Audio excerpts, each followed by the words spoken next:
Welcome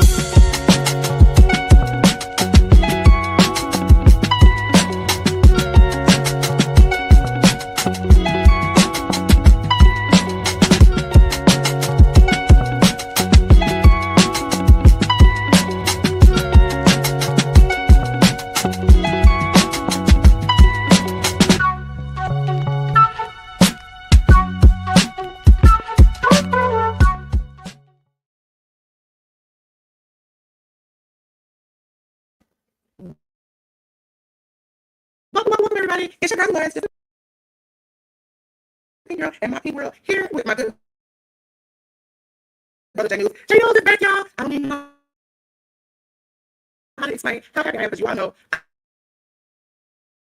I have been fighting for my New Japan. Okay, so everybody get J News the grind. We miss J News. We miss J News. Let's have hot topics again. Got a lot of hot topics this week, but J News be nothing. Other people. Delores, let me know if I'm coming in choppy because you're coming in choppy. I could barely hear anything you were saying. So it probably was. I tell you how this echo cancellation thing is tearing me apart. Yeah. Can you hear me now? I can hear you fine now. Yeah, I can hear you fine now. Okay, but so now I'm echoing back to myself. Yeah. Let's see. Let me see if I can fix your audio. Let's see. You have it on. You still hear me? I can hear you. Do you hear yourself when you talk? I do. Oh, Jesus. This echo cancellation is tearing me apart, StreamYard. Let me. Does this work fine? I can hear you. Yeah, we're good. Okay. Yeah. So, like I said, ladies and gentlemen, I'm just Pink Girl in my Pink World here on every social platform with my good brother J News. And I told you all to clap it up for J News. Clap it up for J News. Because he's back again to save Delores from New Japan. J News, do you got anything to tell the good people while you're here? Good morning, good afternoon, and good evening, everybody out there on the internets, the interwebs, whatever streaming platform you're on that you're watching us on. Welcome to the Hit the Ropes podcast. It's been a while for me. Had to take some downtime due to some work scheduling and things of that nature, and to get right, as they say. But back at it here again on the Hit the Ropes podcast with the lovely Delores, breaking down what was or what went down in the week of pro wrestling. So appreciate y'all chime in as y'all do on in the chat and in the comment section, and we're gonna get this show on the road. Yes. We're gonna go with the hot topic studio. Now you see me and J News, and we're gonna go over the hot topics from this week. Shout out to the J News who came up with these wonderful topics. Some of them I have forgot about. Gentlemen, we're gonna start off with Sammy Guevara. Huh? No. Sorry, I think something's wrong on my end because now you're fine, and before it was all chopping up again. So there might be something wrong on my end. But let's continue. Sammy Guevara. Sammy Guevara. Fans are confused. Yes. They don't know if he's quitting, if he's injured, is suspended, or just if TK is not even using him. But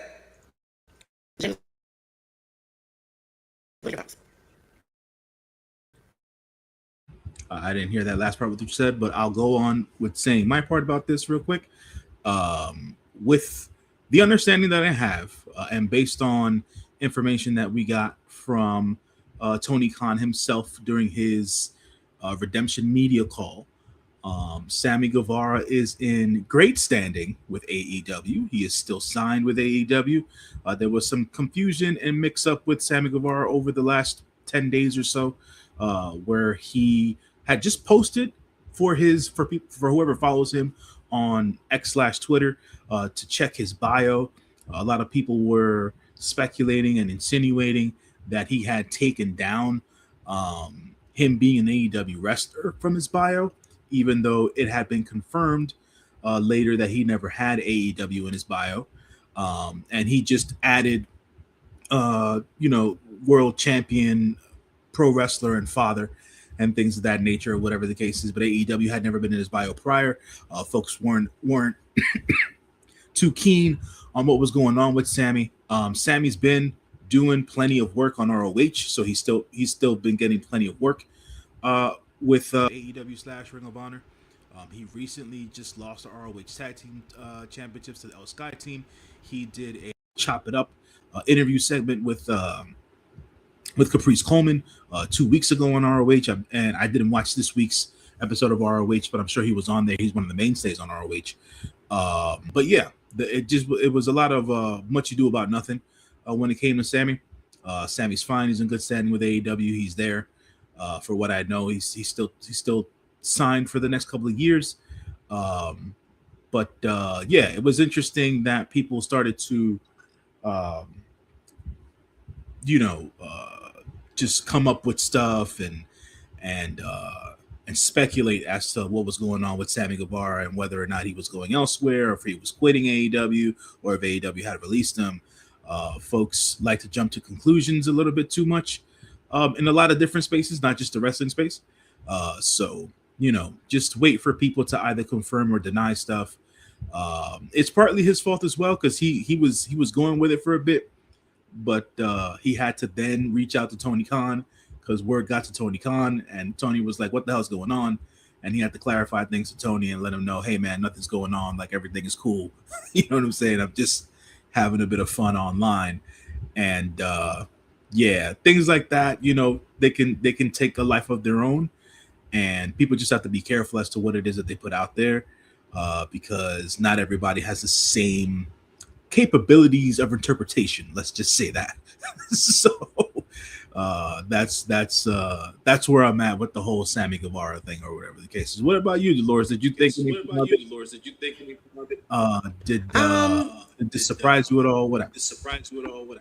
Sammy is full of stunts, and then it came out that something quote unquote happened backstage again, and it was just like, so I wouldn't be surprised, but I was like, I don't, and then once it was like, okay, his wife wanted to leave and she had been asked, it was like, okay. Also,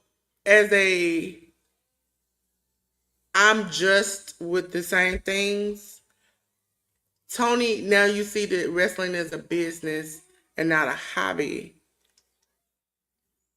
Because initially, when WWE wasn't letting people go out their contract, your words were, you should just let them go. And then turned around, and we've had multiple incidences now where it comes out people are asked to leave, and your response is no, or you keep them, and they don't even know they're being kept. So I'm like, okay, now you see the business of it all. Like, me sending you somewhere, me letting you go, people don't understand. Yes, you get paid when you leave. That's not a problem. But I'm paying you to sit on the shelf so you don't run and get somebody else some money. I'm not going to give you to my competitor. That's like McDonald's giving away the secret sauce. Now, we all know it, though. But they giving away the secret sauce. Well, they're just like, Burger King, you want to take this secret sauce? It's not making me no money like that no more, but I'm going to go ahead and give it to you. Guess what? That would be stupid. And sometimes people have to look at things as a business decision. He wanted to play along. Also, it brings up more drama with now knowing that his wife wanted to leave, to put spotlight on everything. So now Tony has to make a business decision. He kind of forced his hand a little bit. Like, I'm making all this drama for you. If you just let my wife go, it probably wouldn't be so bad.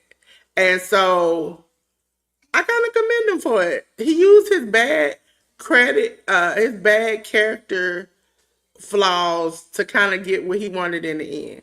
Because I think the fact that this going on and then his wife and stuff coming out hand in hand worked for each other.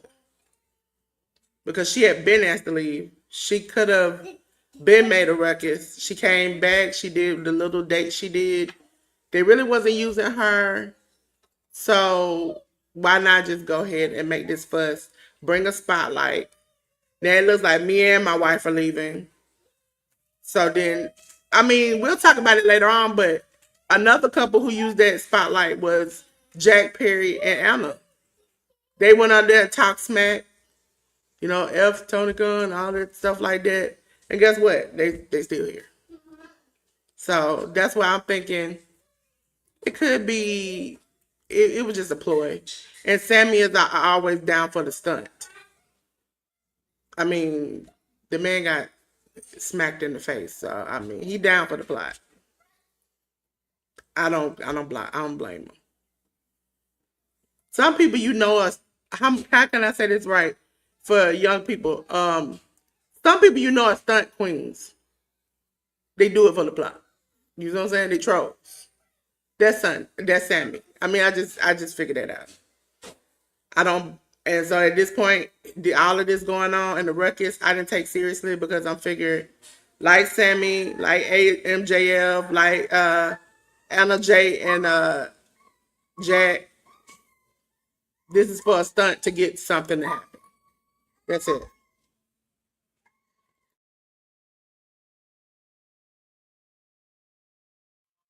Ladies and gentlemen, we're on to the next topic, which is about his wife.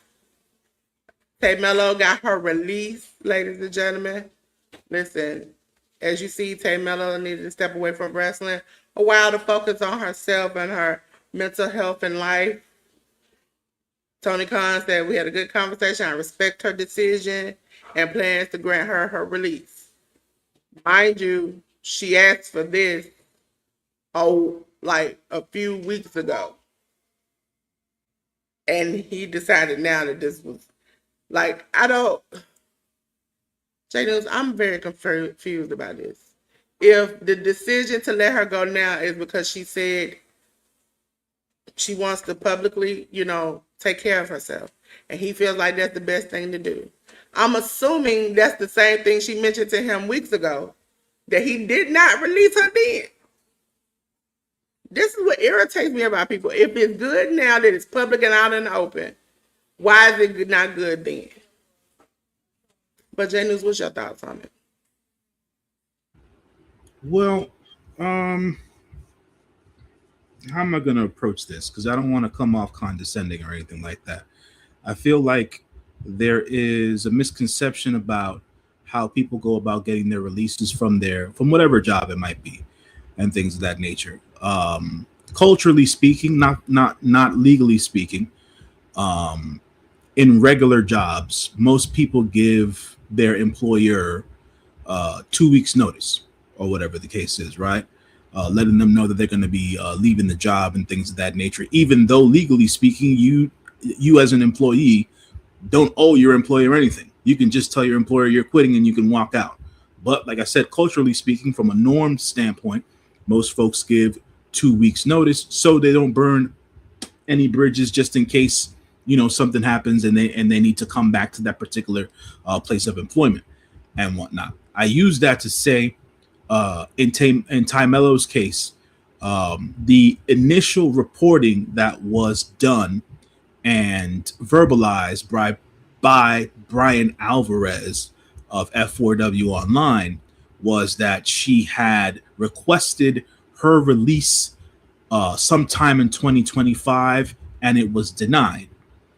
Tony Khan, during the media call for redemption, not only he didn't deny what was said, he said outright that information is wrong. Ty came to me a couple of weeks ago.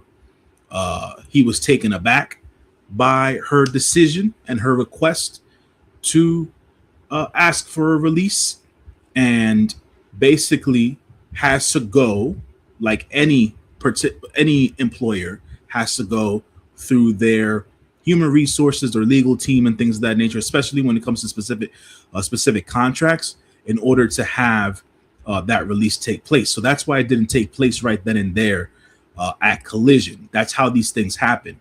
Wrestlers ask for their release. It might take a week or two, depending as to whatever the workload is in a specific department. But the news that Tony Khan came out with and said during the media call that he planned to grant her release. Wasn't surprising to me. I understand what took place with other talent previously in previous years, but I feel over the years that Tony Khan has learned a lot from the business aspect of professional wrestling, and he doesn't want to continue to garner any more negative PR, especially in the world of the internet wrestling community and things of that nature. And like he stated, he has a very good relationship with Ty Mello. So this taking him by surprise was one thing, and then he just wanted to make sure that that's something that she wanted to do. So basically, in to use a modern colloquialism, he let her sleep on it to make sure that's the decision she wanted to make. And when he spoke to her again, that's what it boiled down to. And now it's in the process, and she got her release. My thing And about it is she really wasn't being used that much. I I She's a understand mom. that. And so the fact that she made a decision and told him, for me, it's not that, yes, you got HR and all of those things that you have to handle.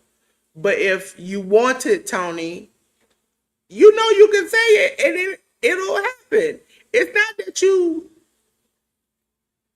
I don't believe in certain companies, especially wrestling companies, that HR tape thing might work because it is a business company.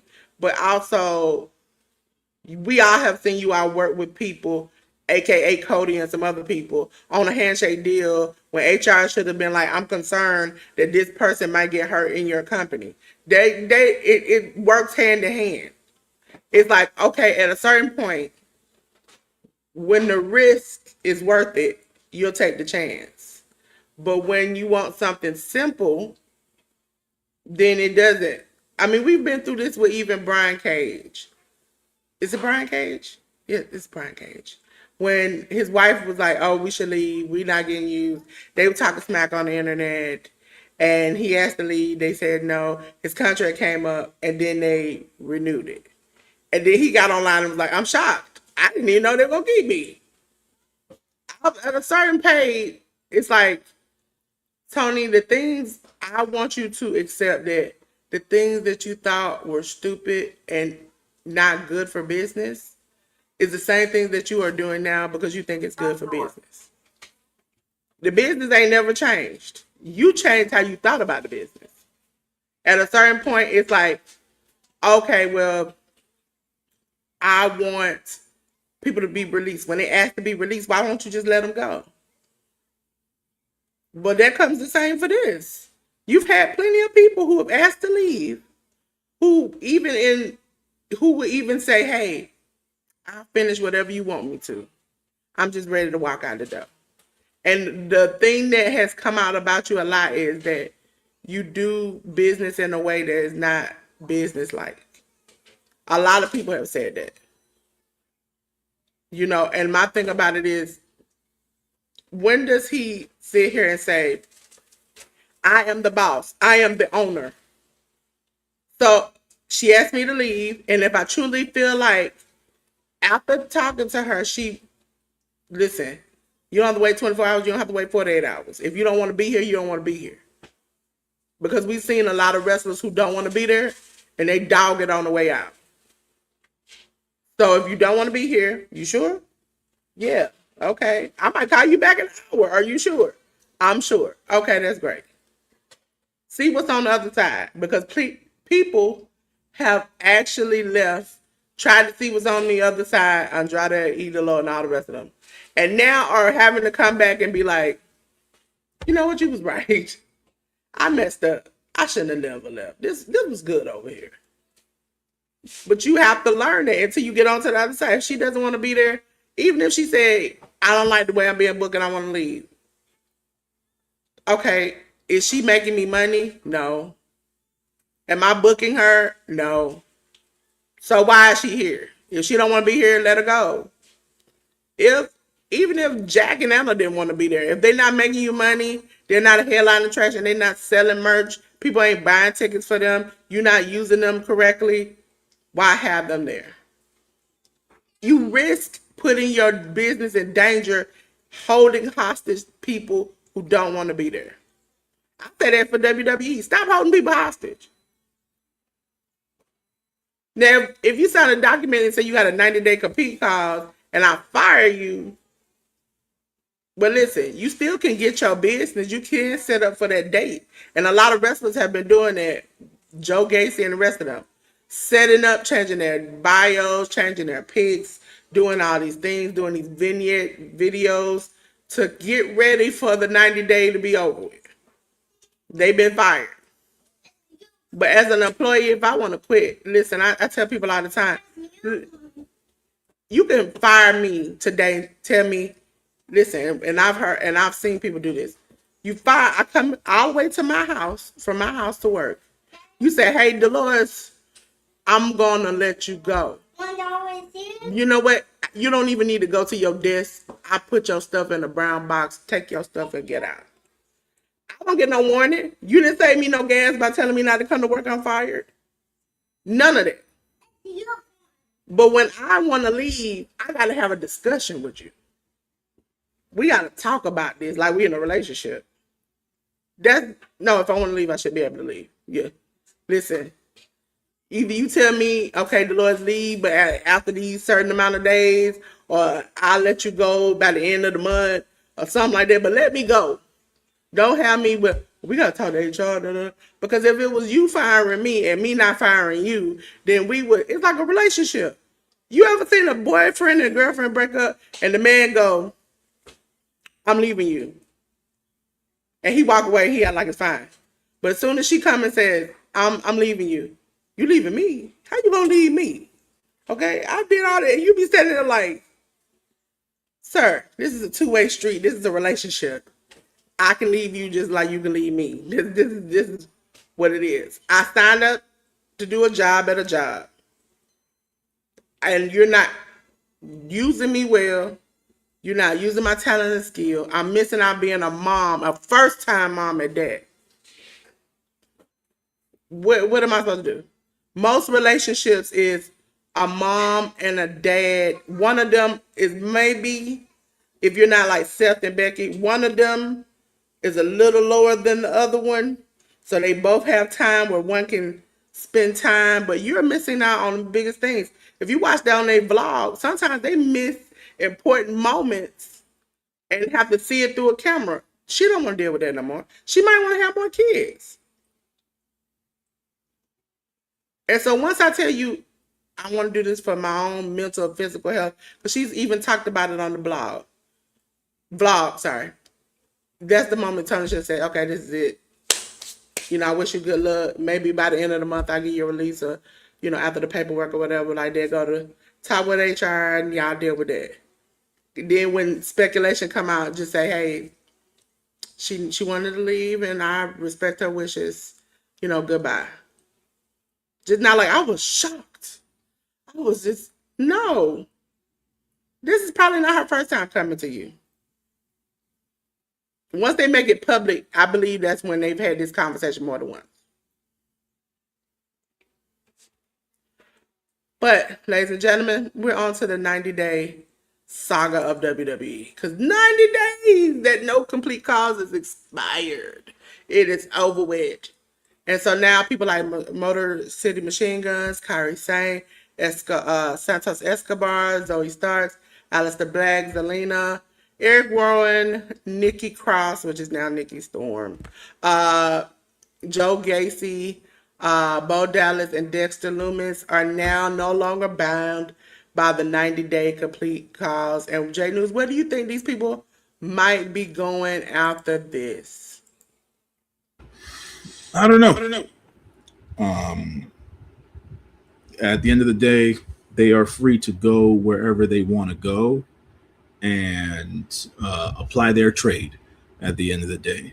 But like you were mentioning it before, Dolores, a couple of the wrestlers have already, before the 90 days had expired and stuff like that, they had made some vignettes. They had already booked future dates at specific wrestling promotions and stuff like that. And people are trying to reinvent themselves as well. A la Santos Escobar, who just changed his name for character purposes and stuff like that going forward. So we'll see as to what he does with his future. The Motor City Machine Guns are a very well respected and liked tag team in the wrestling industry, period. It seems like there's a lot of chatter around them maybe coming to AEW. Don't know. Kairi Sane, the last time she was released by the WWE, she went back to Japan. So I'm not too sure if she wants to do that, and or work for another American wrestling promotion. Zoe Serrano, she just made her debut over at Rev Pro within the last 2 days. And so she's working in the UK for the time being. She's also part of their like a women's tournament they have going on later in the month of August as well. So keep a lookout for her there if you're interested in watching her work. Zelina made a change to her name. Obviously, Zelina with a Z is owned by the WWE. She changed it to Zelina with an X. She made a little video vignette, basically metaphorically, or not metaphorically, but visually, she was closing the door on all the different iterations of herself from the past, and giving us like a sneak peek at what it would be for her in the future. So we'll see what happens with her. Nothing specific on her husband though. I'm not too sure what Tommy wants to do. I don't think, you know, I'm not too sure. Tommy had a worse exit from AEW than El Idolo. He had a worse exit than Andrade I, El Idolo. to be fair, Dolores, I think his situation was more of him not even getting along, just him and whatever his attitude was towards being there, or his perceived attitude of being there, just not being liked by the boys and the girls in the back, or whatever the case is. Because obviously, certain people have made certain comments about um, his tenure there and stuff like that, and then other people haven't had anything bad to say about him. So there does seem to be a divide between the perception of Aleister Black, Malachi Black, Tommy End, whatever you want to call him. Ultimately, that's up to Tony. Uh, the folks from the Wyatt Six, Nikki Storm just made her return to the UK, or no, the European indie scene. Yeah, She's been, they changed their name to Nikki Storm. Joseph Sawyer is Joe Gacy. yeah, Samuel Shaw is Dexter Loomis, and he keeping Uncle. It looked like he's keeping Uncle Howley, Bo Dallas, and I can't pronounce his name, so I leave it for J News. That is Santos Escobar's new name. no, that's his old name, Hijo del Fantasma. Yeah, Because that's what they said on Fightful that he's gonna go by. So I don't know. no, he came up with something himself. He posted it on his social media and things of that nature. It's Romeo something, but he's not going back to the Hijo del Fantasma name Don't because tell me he's gonna go to that Rico Suave character he played one time. I don't know. I don't know what he's gonna do, but he did change his name. The Hijo del Fantasma name was the name that he was using when he was under the mask. He lost his mask before he went to the WWE, so he wants to do something different and tell stories and all that jazz. So he's changed his name to Romeo something. I forget what the last name is, but we'll see as to what he does. The folks from the Wyatt Six, uh, Joe Sawyer, who's formerly Joe Gacy, he has or he did a show with Pro Wrestling Revolver over the weekend, and stuff like that. I'm not too sure what Sam Shaw's gonna do, um, or where he's gonna go. So there's that, and I'm not too sure what Bo Dallas, aka Uncle Howdy, aka Taylor Rotunda, wants to do, if he wants to continue wrestling or not. At the end of the day, and Big Red Beard, I'm sure he'll go back to the Indies and stuff like that. So Yeah, he um, was doing good in the Indies. I yeah. see him going back. Ladies and gentlemen, another topic we're going to get into is ticket sales drop for major August shows. Wrestling fans holding back as prices rise and the economy slows down. They got these type of money for these tickets. As you see, All In London, August 30th. at Wembley Stadium. These are real ticket evaluations that I got yesterday. That 80% of the show is currently sold. The tickets disputed. I mean, the tickets that were given were 33,504 tickets. Available tickets are 8,039 remaining. Okay, so that's a lot. SummerSlam Night One, which I'm doing a watch along for. Uh, we we are looking at 87.2 of the tickets that are sold. The tickets given out 27,275. Remaining tickets 3,175 tickets left. Okay. Then we got for night two, 85.7% tickets given out 26,811. And then we have 4,450 tickets remaining. Listen, and it's saying that they're not selling out good. And you would think inside Minneapolis, place of the one and only Prince, we would get some kind of go. Hey, Tin. Listen, y'all didn't check it out. Me and Tin went together yesterday. We had a good old hoot for like 4 or 5 hours together online talking about YouTube updates. Go check out Tin. But J News, what do you feel about these? I really don't. Now, from the WWE side, because I cover a lot of WWE, I watch AEW, I watch everything. Um, they really ain't got a great build up. Too much. I want to see on there. But and I hate to say it, but WWE has bad build ups, good shows. If they got a good build up to something, the match is gonna be stupid. So I'm not as right now. I'm not excited, but I know they have the potential of seeing some good matches for night one and night two. All in. I always expect them to put on a great show. That's not the point. The point is that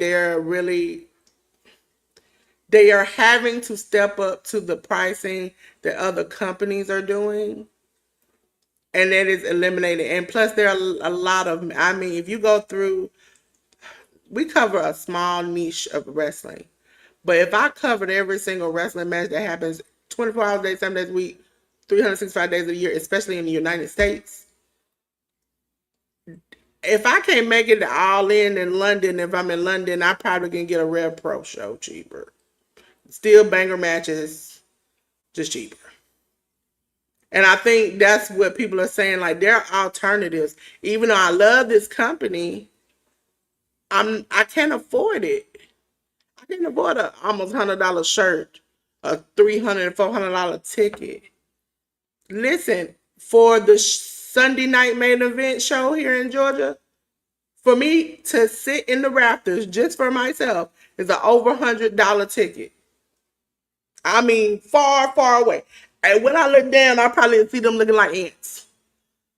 I can't afford that. And then especially if it's me, my two nephews, my brother, my mom who loves wrestling, you are essentially spending a house note to go to a wrestling match. When you can go to, it's not GCW, it's I don't forgot the name of the company. They come down here in Atlanta, like $50 ticket. Still gonna watch good matches. Maybe some of the major stars will come in like they do on the indies and come and wrestle. So you get to see some of the major stars. People are finding alternatives. They're sick of paying these prices. And that last minute ticket boosting is not helping either.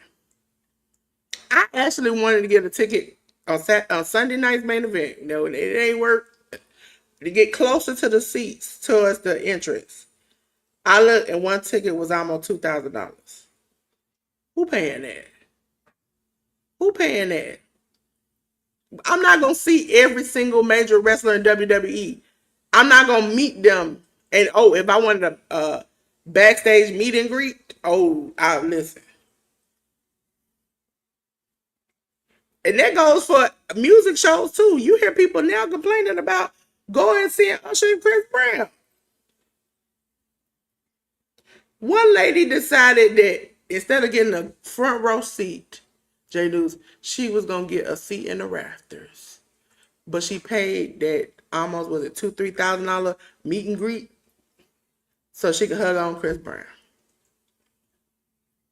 I said to myself, lady, you can buy a sewing machine cheaper, make a life size Chris doll and hug it. That was what is the purpose of it, J News? Because the economy is bad. We making, if you garden right now, you got an opportunity to sell things that grow in your garden because we can't even eat the food out here. I had to check cereal date on eggs. J News. I made a mistake of eating Taco Bell the other day. Shout out if you my nutritionist, you didn't hear me say that. But I just ate some Taco Bell the other day and then realized the lettuce they said ain't good. And then I got to think to myself, if I enjoy wrestling, and this is another reason why I've never been to a wrestling match, that I have to pay an arm and a leg to be far back and not have the experience or the joy that I should have if paying for the ticket. I'm not looking at the match and the ring. I'm looking up at the sky at the Jumbotron trying to figure out what's going on. And if you've been to some of these matches or seen some of these people live streams, they are watching their phone to watch it in real time. They're sitting there because they can't see. And I would think that you would sell more tickets at a lower price. Now, I'm not saying you got to take it all the way down to the ground, but cut it in half. You would sell more tickets that way than having it at a higher price and thinking people are going to run and jump to it. The only person I can guarantee you, that will pay that high ticket price, and I'm still trying to figure out why. Not even why, but how. Is the man in the green shirt in front of the WWE. And I think he worked with them at this point. He doesn't pay for tickets. He works with WWE. He's always there. Even when they go out of the country, they did like a small interview with him. Somebody interviewed him. And they was that was back in the day. They asked him, because I stopped following him after I realized he was everywhere.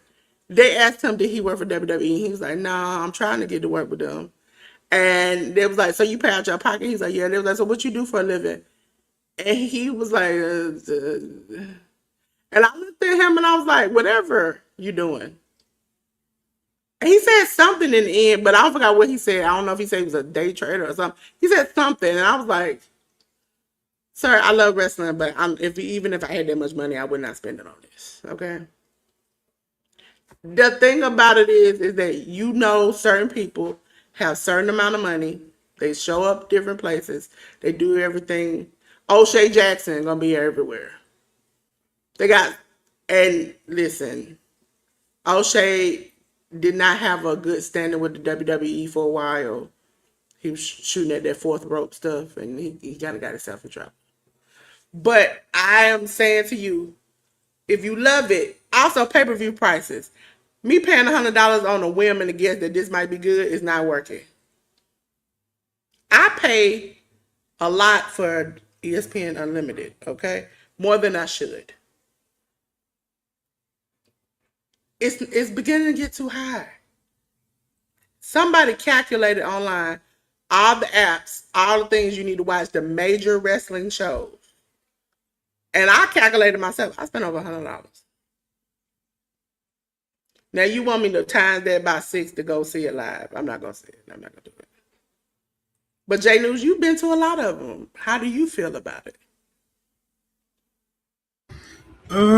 Man, I've been going to wrestling shows for over 20 something years, and just finding the what we used to call disposable income in order to spend on these shows has been quite the search in recent years. As a matter of fact, not even months or weeks. It's in recent years. Disposable income in America isn't what it used to be. So you have to really be quite specific with what it is you're going to be spending your money on. Because if you're going to be going to a wrestling show and you want good seats, going to a wrestling show might cost you a vacation later on in the year. You know what I'm saying? So it always depends on what it is you want to do, and what you prefer and what you're going to prioritize at the end of the day. Me and my group of friends have had these conversations over the last year or so as to how many shows we're going to be going to in a year, and we're basically down to one or two for the year instead of the, what was it, like 6 or 7 we used to go to, because the disposable income just isn't there anymore.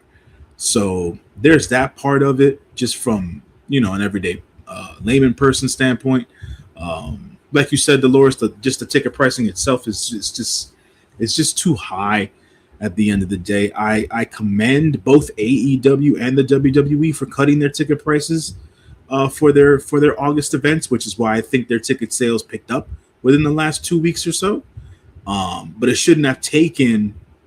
They should have noticed this months ago, instead of this happening instead of them reducing their ticket prices weeks ago. They did, well, WWE did, because the last pay-per-view, they, if you all remember, was it WrestleMania? It was, I think, WrestleMania. They had these special ticket prices that you could get last minute, and it was half of the price that everybody else who had already bought their ticket had paid for. And it was like, and people, it was some people online who were 38 high. I paid $1,800 for my ticket, and just because y'all couldn't sell it out last minute, y'all selling my ticket for half of the price for Joe Schmo to come. People got mad. I would be mad too if I paid like $1,000 for my ticket, and I turned to my neighbor and like, hey, you see Rhea Ripley? You know these tickets were high. All I what? And he was like, yeah, I spent $500, and I know I spent $1,000. I am dog walking everybody at WWE. This is a joke, not seriously. But I'm just saying, it makes you so mad when you see stuff like that. And I know they've done it a couple of times, like, okay, we're getting close to the time for something to happen. Tickets ain't selling. Oh, we have these special ticket prices. Da, da, da, da, da. And they also sell it to the, third party ticket people to sell cheaper. And it's like, okay. So y'all knew this was going, like, if this been happening since WrestleMania, okay, I can understand AEW, they're hot. They got great matches. I can understand why they didn't see the fall off. But WWE, you've been seeing the fall off since the beginning of this year. You could have corrected this. And I bet you they're going to do this again next set of pay-per-views. Yeah, I think that what's been going on with the entertainment sector as a whole, because like you said, it happens with concert tickets. I know for a fact, due to work and stuff like that, it happens in the sports sector as well. This whole, what I like to call the sliding scale price variance way of doing business with ticket prices, it's ridiculous. At the You end have people out here who are literally big. Is Echo for me or for J News? For me. I don't know why. I don't know. You have people out here now who love Beyonce, who have been to every show she's ever had. They're like, you see the meme and the talk, and they be like, girl, don't do this. Please don't do this. We broke. We just got finished with one of your concerts. If you went to Jay-Z 3 nights, you pretty much have paid to rent out a house at this point for 3 months. And you go in there, you say, I can't do this no more. I can't do this no more. I can't.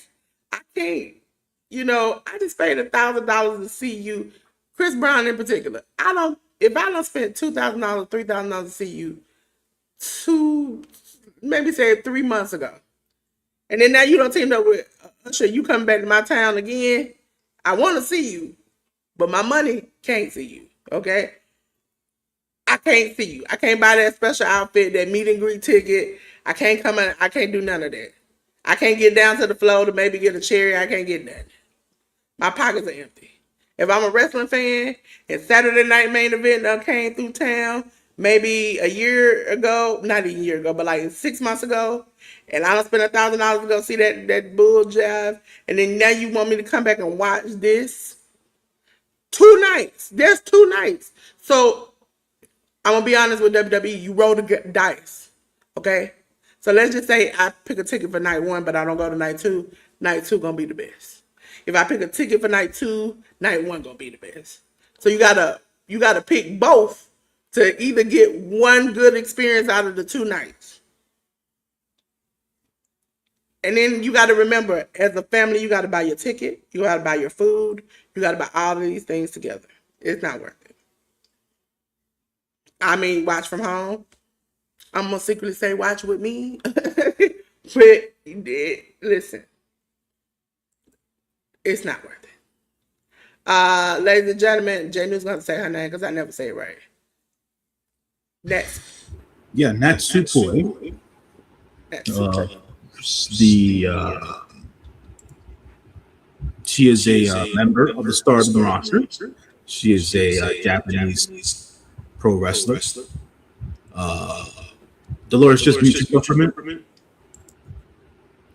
So, with that being said, I put this up because the news came along during the week that she announced during one of the weekly shows, one of the weekly Stardom shows, that she was going to be retiring.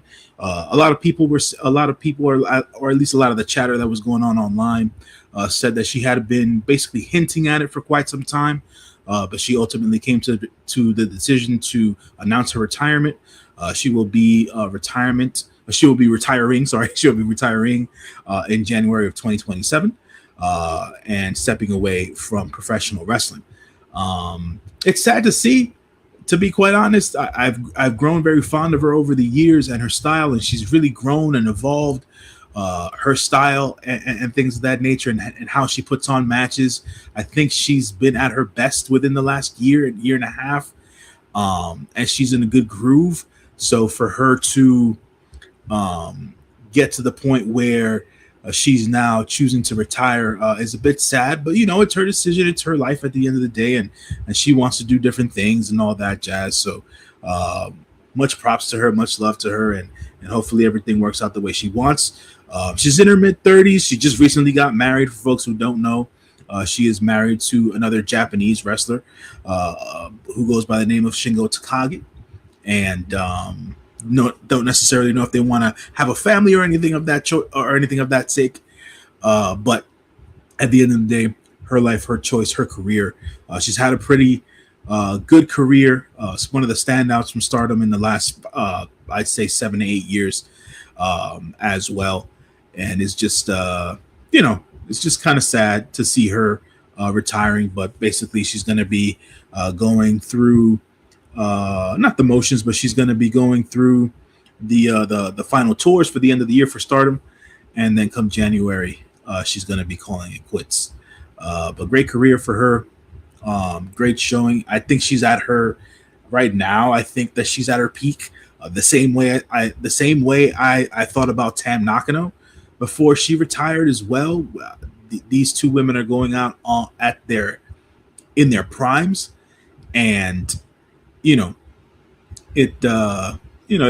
leaves a lot to be desired as a fan, right? But for her as a human being, as a person, you know what I'm saying? I just want what's best for her and stuff like that. And if this is her choice, all power to her and all that jazz. So I just want to congratulate her on a great career, and I'll be watching the rest of what she's going to be doing for the rest of the year. And hopefully they have a very nice and beautiful ceremony for her or have a retirement show for her, like New Japan decided to have for Sumi Sakai back in 2025. So hopefully they do that for her at Stardom. But did you want to say anything about that, Dolores?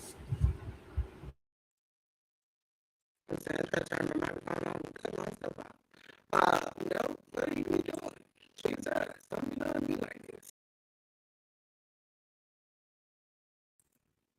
Hold on, he's acting funny.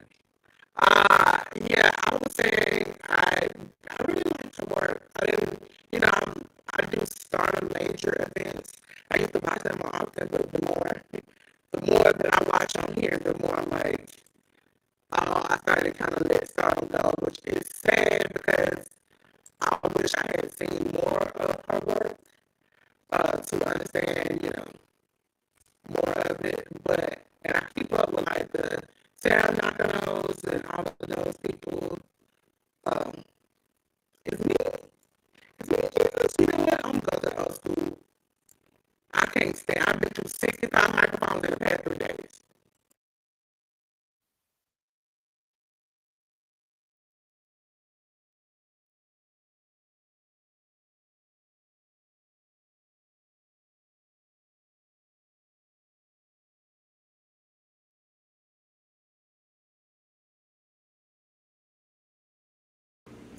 Can you hear me now? I swear to God, I've been through this microphone 60 times, and never one of them are doing.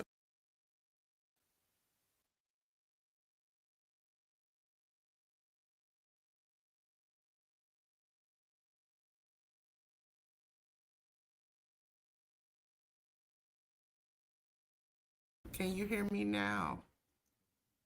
Am I here? Okay, there we go. I would say I could see her. She had a lot of. I think she could have lasted a long time. Thank you, T. A long time. But I just not. I don't. Did she get? Did she have a lot of injuries? Because I wasn't keeping up with. So it's just, you know, maybe. And I hate to say it, sometimes when you get to a certain age, you know, achieve a lot of things you want to achieve. Might want to take time to just go and do that. And some people need to come back. I don't know if she's got a lot of things she want to accomplish, a lot of things she want to do. Also, I noticed, oh, Jesus, why is it acting bad? It's the computer.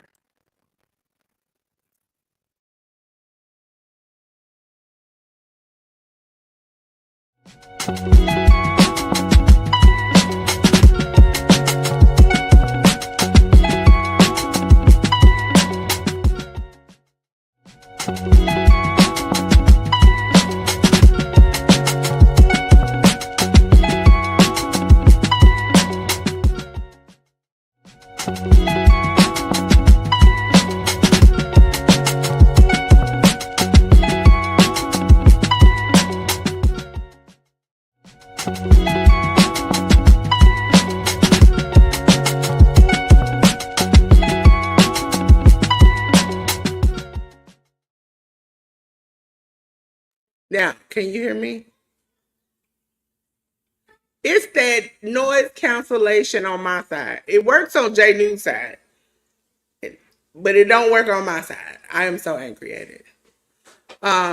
So angry, so angry at it.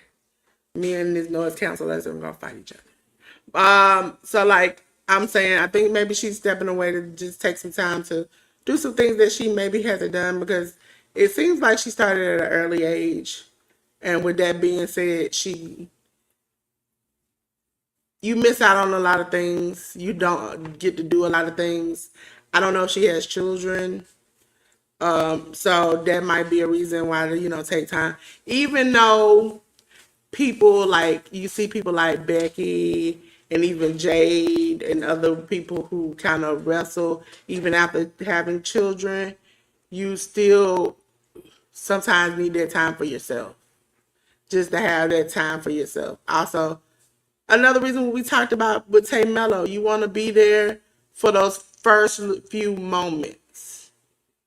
And I think that's why Becky explained why she herself now takes her daughter on the road with them, is because they kind of missed the thing that they wanted to see. You don't get to, even Cody talk about it, be that full parent you want to when you have to watch your child first steps through a phone, or hear them say their first words, or lose their first tooth, or go to their first doctor's appointment, and you're on the road. That defeats the purpose.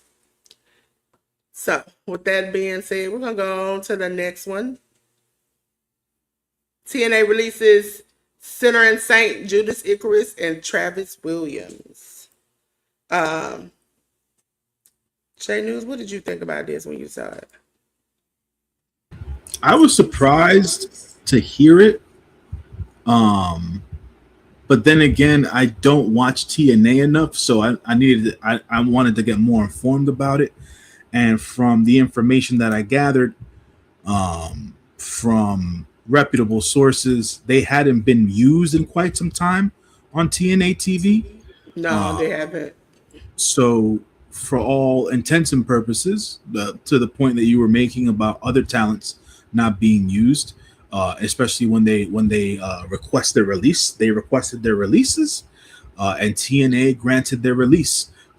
Once TNA granted their release, the the wrestling community, as in their peers, came out and spread a lot of love about these two and their talent and their abilities and things of that nature. So it seems like these guys are well respected, and they are perceived to be the future of pro wrestling. These two young men are Canadian wrestlers, so they're applying their trade here in the U.S. So for all intents and purposes, there is a hope for them to go and work elsewhere. I have seen a lot of Judas Icarus's work. I am a fan of the young man. I think he's terrific. Not I'm not very knowledgeable on Travis Williams at all, but I do from everything that I've read from, like I said, from their peers and stuff like that. It seems like they're a very cool and able tag team. So maybe we'll be seeing them sometime soon elsewhere. I'm not too sure if they've had any tryouts with the WWE or anything like that. I don't recall ever seeing um, Travis Williams at least have any offshoot matches with ROH/AEW. I do recall Judas Icarus having those, so maybe it's a platform for them to want to take advantage of it if the opportunities are there. But the Indies right now, not that they're booming, but they have other places to go and other places to wrestle. So hopefully they are able to apply their trade and continue to grow their individual brands and their tag team brand. And Um, yeah, they came from GCW, hmm and so that's how I knew them. GCW, they did really good. I didn't expect them to go to TNA, but when they did, I thought maybe this is an opportunity to show them on a bigger scale because TNA was doing the new revitalized of TNA, and it has been. I'm gonna be very honest with you, it's been crap. I don't, I don't like it. Um, was not surprised about it. They were up. They have not really been used. A lot of people are jumping ship, as we know. Santana left, which has been so. I was not sure. Like I think that they know their worth, and their worth is not here at TNA. So, and TNA doesn't want to look like the bad guy, so they're letting people go, which I appreciate it.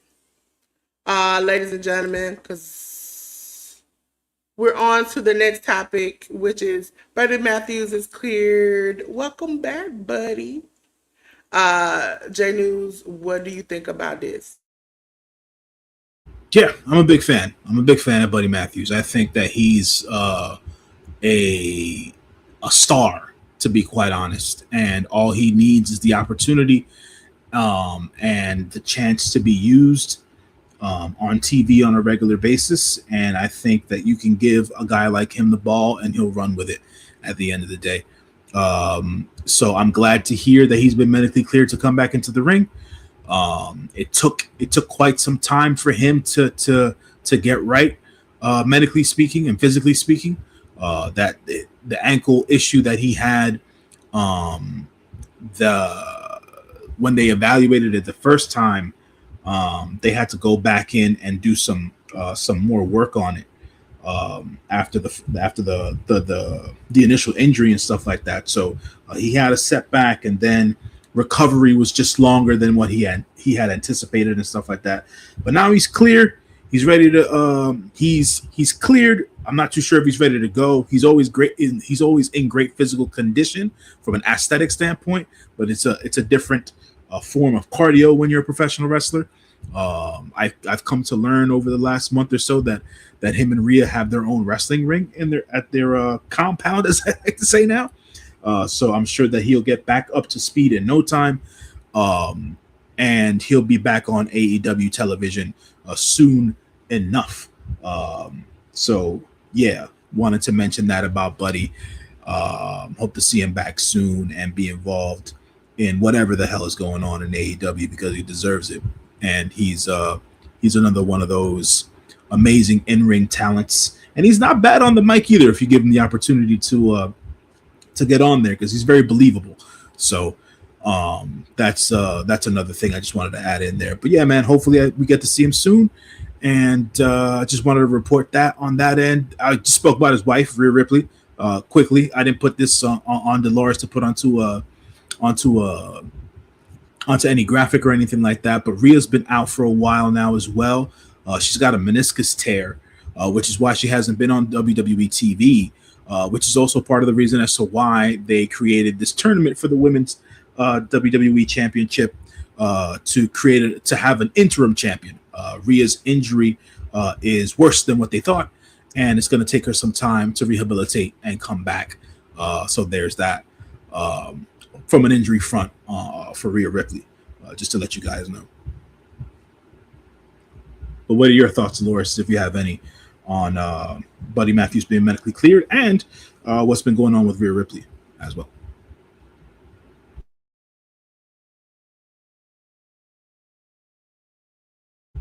You're muted, Dolores.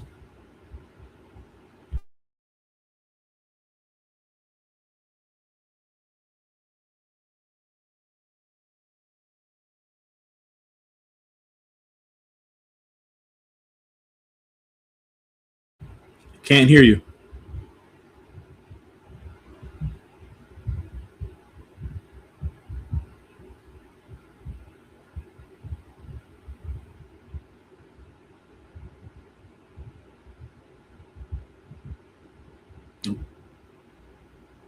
No sound.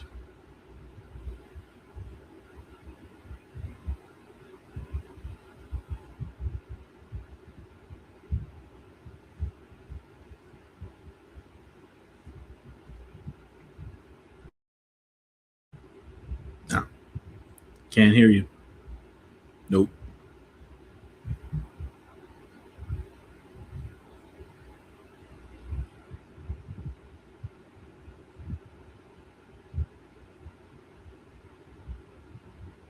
Nope. Negative. I'm not too sure. I know you're saying something, but I can't hear you, and I'm not too sure if because I know Ten's in the chat. I don't know if Ten can hear me. So, but I can't hear you.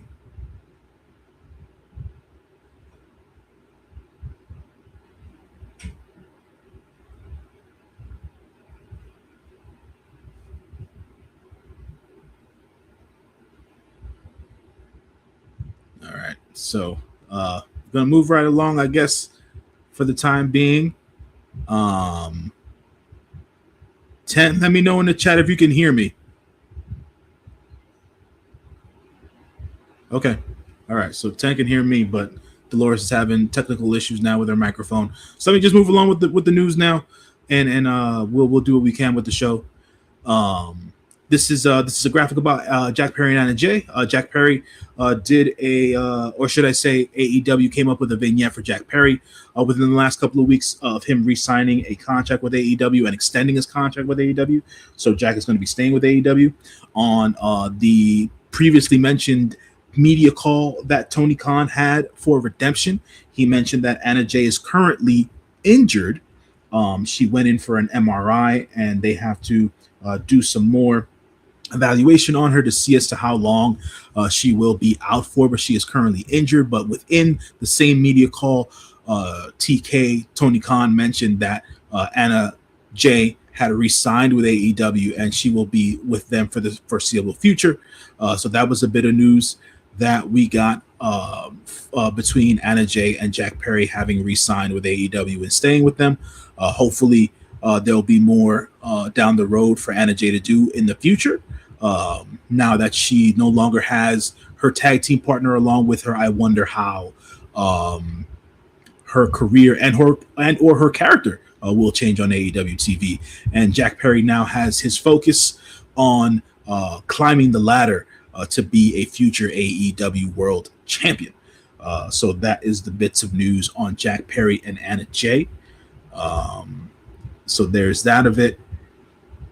Next up, we have Bayley's status. So I wrote this down as a bit of information for Delores to put on graphic, but I've gotten news since then. But I'll go over what we have here, right? So I was reading that Bayley's status with WWE was unclear at the moment.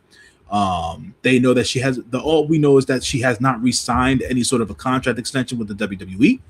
And that her contract expires at some time in the fourth quarter of this year. Now, since I since I exchanged this news with Delores, I've come into more information about Bayley's status with the WWE. As a matter of fact, Bayley was at a California-based house show yesterday in a match against Lyra Valkyria and Sol Ruca. So Bayley is still with the WWE currently. I always thought, based on what they did for Saturday night's main event, that they were just going to write Bayley off for about a week or two, and then have her come back and continue her feud with Lyra Valkyria and things of that nature, and make the third match, that rubber match, some sort of a stipulation match with her and Lyra. And Lyra will end up, I feel like Lyra is going to end up challenging for the women's IC championship against Sol Ruca at like a Raw or something like that. And she'll lose that match due to Bayley's interference and stuff like that. And then they'll continue the Bayley and Lyra feud into SummerSlam, which all has to happen tomorrow. And because SummerSlam is next weekend, which all has to happen tomorrow and or Thursday at SmackDown. And then they'll have Bayley have that match against Lyra, and then we'll see as to what happens there. But Bayley is definitely still with the WWE. She'll probably be back on TV this week, and we'll go from there. But right now, Bayley's future is what is up in the air, because she has not signed any sort of an extension with the WWE. And we'll see as to where Bayley ends up after her contract with the WWE is over. She deserves to do whatever she wants to do with her career. If she wants to end up making more money and just having a lot of fun, like her best friend Mercedes is, AEW is a good place for her to go.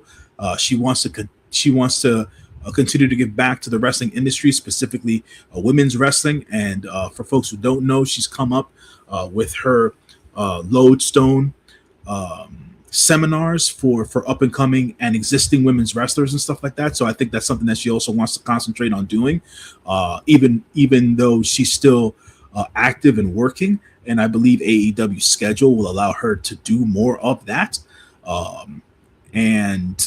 If she wants to go to AEW, not that the WWE schedule hasn't allowed her to do that, but it's very few and far in between. I feel like that's something that she wants to do more often. And I feel like AEW schedule would allow her to do that in comparison to WWE. So that's something that is definitely a possibility. And obviously, not obviously, if folks don't know, Mercedes Moné herself, formerly known as Sasha Banks, has been putting out some creative graphics about future matches with Bayley post WWE and things of that nature. So we'll see as to what happens, but right now Bayley's still with the WWE, and I'm sure she'll be back on TV sooner rather than later, because her contract doesn't expire anytime soon, or at least within the next I don't see her contract expiring at least within the next 2.5 to 3 months. So that's the latest on Bayley. And then G1 news. As for my New Japan Pro Wrestling stuff, Shota Umino, my main man, the shooter, he had to forfeit his place, his position in the G1 Climax this year. Unfortunately, due to the fact that he is, he suffered a concussion during the first night of the G1, which was here in the United States in Chicago during his match against Zack Sabre Jr. And being that he forfeited his place, all the points that he would have garnered in any wins went to whoever his competitors were for the rest of the tournament. Hopefully it's not anything too serious and it's not a severe concussion of anything, and Shota can come back and return to his wrestling career in due course and whatnot. But I wanted to put this out there as a bit of news because it's important for folks to know that wrestling is not as fake as you think it is, and people do get hurt for real in that ring. And Shota Umino is one of the members of the new generation that people have a very divisive opinion on. At the end of the day, if they're New Japan fans, but for all intents and purposes, as a human being, I just want him to be well. And hopefully he's able to recover from this concussion, and he can come back and put on those great matches and big shows for New Japan Pro Wrestling, as I know that he can. So that's a bit of news. And the last bit of news that I had Delores come up with some graphics for the week that was here in pro wrestling. As we usually do, got to go on to the results for the week. Back into the Hit the Ropes podcast studio. We're going to go back to the results as we always do. We start off with the WWE first. Going over to Raw review time, folks. Review time. Raw aired on the 20th of July. And we had a couple of matches on Raw. Non-title tag team match. We had the Vision of Austin Theory and Braun Breaker, along with Logan Paul and Maxine Dupree. They defeated Dragon Lee and Javon Evans. Obafemi defeated JD McDonough in 54 seconds. Chad Gable and Penta defeated Ethan Page and Rusev. Joe Hendry defeated Dominic Mysterio with Liv Morgan in his corner. And Jacob Fatu defeated LA Knight. That was Raw. Over to NXT, which took place on Tuesday, the 21st, on the CW. We had members of Dark State, Cutler James, Deion Lennox, and Osiris Griffin. They defeated Noam Dar, Romeo Moreno, and Saquon Sugars. Keanu Carver defeated Hank Walker. Jada Parker finally defeated Natty via referee's decision. It was funny in that particular match because the white towel was thrown in during this match to end the match. Natty had Carmen Petrovic and Nikita Lyons in her corner, but the towel was thrown in by none other than Thea Hale. Thea threw in that white towel, creating more of a buzz and some heat there between her and Natty. So it seems like Jada Parker is not the only person who has beef with Natty at NXT. Sean Spears defeated Nico Vance via DQ. The debuting in-ring debut of Reina Volcan, formerly known as Nikki Blackheart, she defeated Skylar Ray in a match that, yes, it was supposed to make Reina Volcan look good, but Skylar Ray really looked good in this match as well. There's a future for that young lady. She's from, I believe, the LFG show. But there's a future for that young lady at the WWE. So keep an eye out for Skylar Ray, even though this was more of a spotlight match for Reina Volcan. And yeah, I just wanted to say that about the match. And then it was the WWE NXT title street fight. It was the one and only Tony D'Angelo, the champion. He defeated Naraku, aka Evil, in this street fight. According to what was said online, I did not watch this particular match. It was received very well. After the match was over, we got the re-debut of the man formerly known to all of us as Mike Santana, as he went through the crowd to basically let people know that he goes here now. He will be applying his trade on NXT after his contract with TNA has expired. The reason as to why I say the man formerly known as Mike Santana is because it seems like the WWE / TKO is going to want to change his name. So Mike Santana is going to be getting a new name whenever they decide on that for NXT. I'm sure we'll get that decision and name on Tuesday. But that was NXT for this week. On to SmackDown, which took place this past Friday on the 24th of July, the USA Network. We had Brie Bella defeating Lainey Reed. This particular match, where Brie Bella defeated Lainey Reed, they had Paige was cornering Brie Bella. Lainey Reed was flanked by her other members of Fatal Influence, Fallon Henley and Jacy Jayne.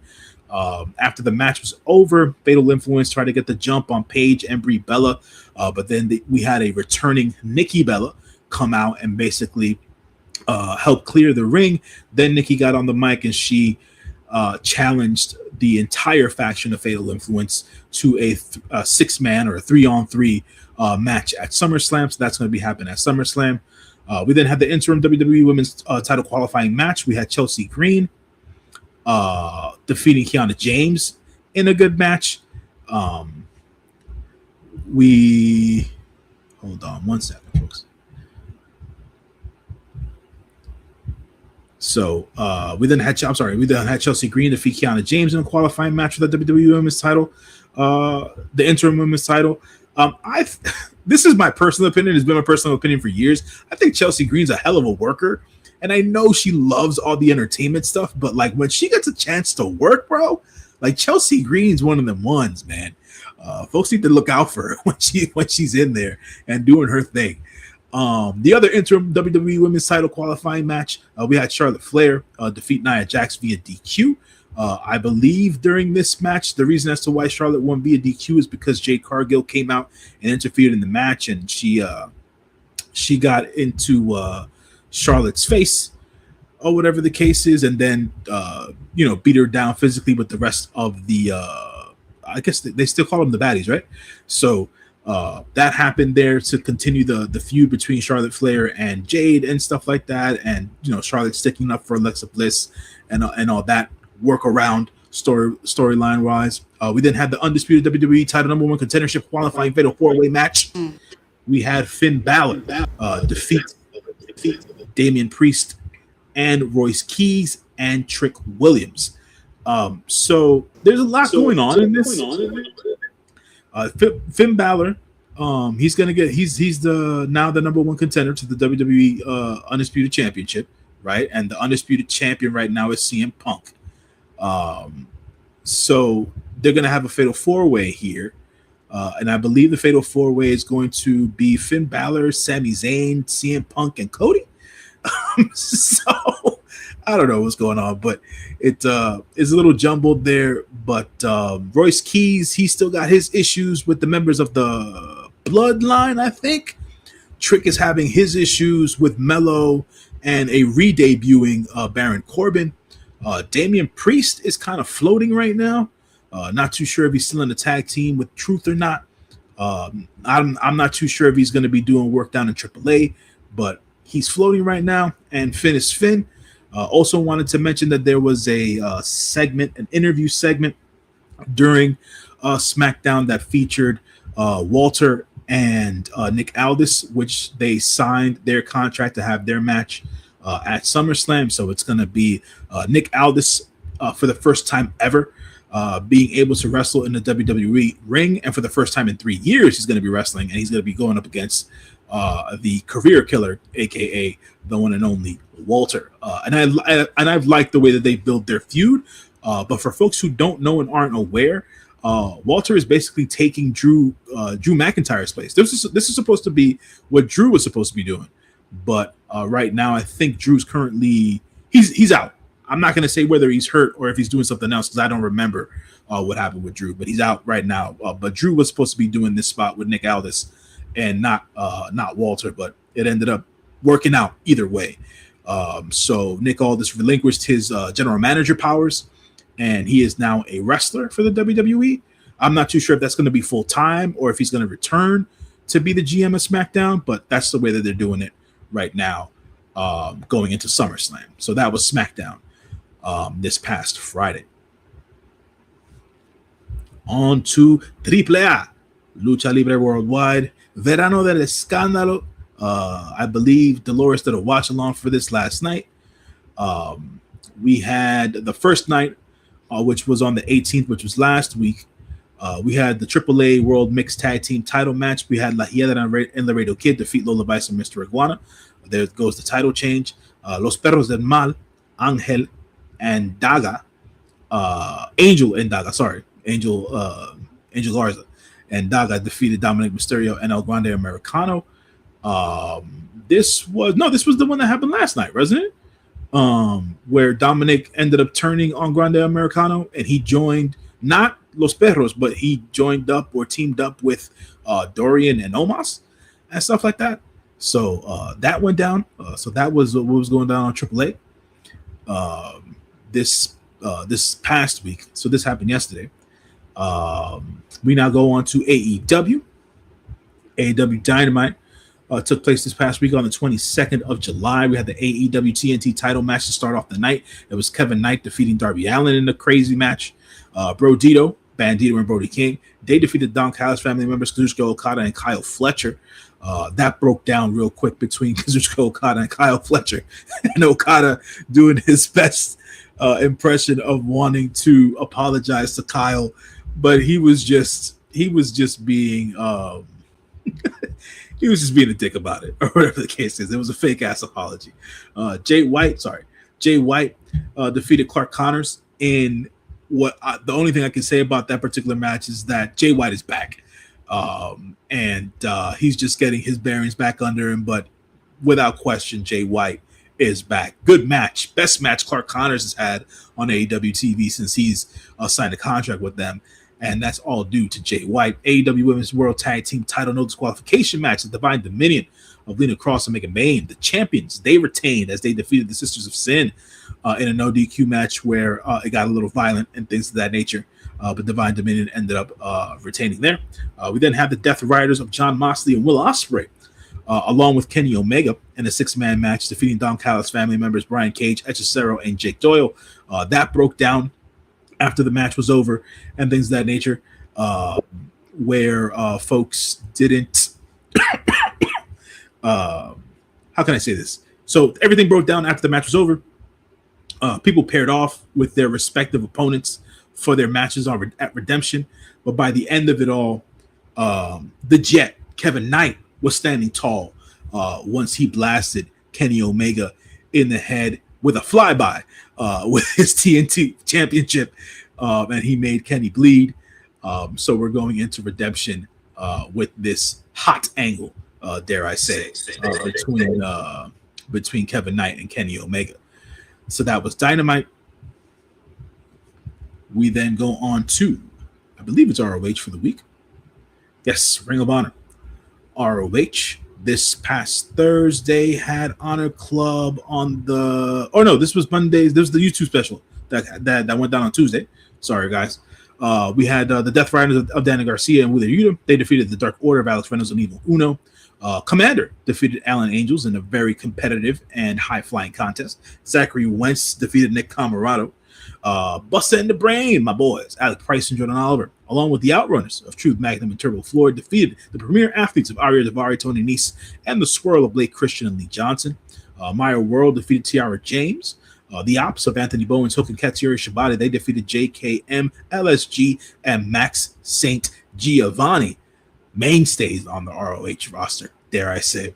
And then for the AEW national title, we had the champion, Mark Davis, retain his championship by defeating Desmond Xavier in one hell of a competitive affair. So that was the beatdown of the ROH YouTube show that went down on Tuesday. We then go on to ROH's regular airing on the 23rd of July on Thursday. We had an ROH World Television title match. Lio Rush, the champion, defeated the main man Oro. We had Brian Keith defeat Island Angels. Billy Starks defeated Becca. Becca continuing to get more work with AEW. Seems like Tony's taking a liking to her, so we'll see as to what her future holds with AEW/ROH. The premier athletes of Arya Daivari and Tony Nese, they defeated the Dark Order of Alex Reynolds and John Silver. The tag team division in ROH is really stepping it up. Those guys are the the tag team division of ROH is one of their stronger points when watching ROH TV.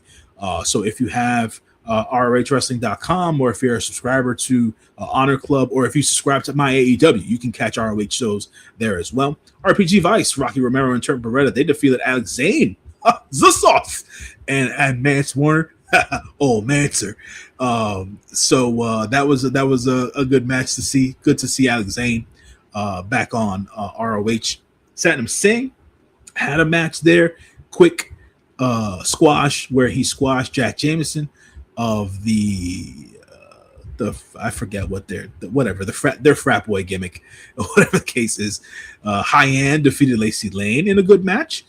Adam Brooks, the returning Adam Brooks, after his good showing last week on Collision versus Will Ospreay, got to continue to apply his trade here on ROH TV, defeating Nathan Cruz in a highly contested bout there.